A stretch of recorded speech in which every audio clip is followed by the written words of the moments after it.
ఈ రోజు పంచాంగం 2 జనవరి 2026 శుక్రవారం. శ్రీ విశ్వావసు నామ సంవత్సరం. దక్షిణాయనం హేమంత ఋతువు. పుష్యమాసం శుక్లపక్షం. సూర్యోదయం ఉదయం 6:50 నుండి.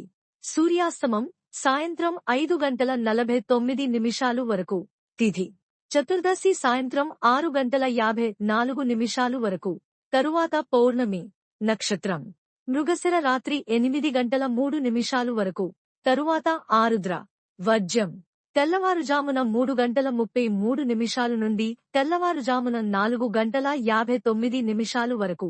దుర్ముహూర్తం ఉదయం 9:02 నుండి ఉదయం 9:46 వరకు. మరల మధ్యాహ్నం 12:42 నుండి మధ్యాహ్నం 1:25 వరకు.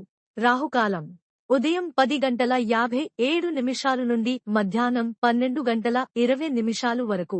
యమగండం మధ్యాహ్నం 3:04 నుండి సాయంత్రం 4:27 వరకు. బ్రహ్మ ముహూర్తం తెల్లవారుజామున 5:14 నుండి ఉదయం 6:02 వరకు. అమృత ఘడియలు మధ్యాహ్నం 12:15 నుండి మధ్యాహ్నం 1:40 వరకు. అభిజిత్ ముహూర్తం ఉదయం 11:58 నుండి మధ్యాహ్నం 12:42 వరకు. నా ఛానల్ని సబ్స్క్రైబ్ చేయండి, లైక్ చేయండి, షేర్ చేయండి, కమెంట్స్ చేయండి. మీకోసం మరిన్ని వీడియోలు చేస్తాను. Thank you for watching.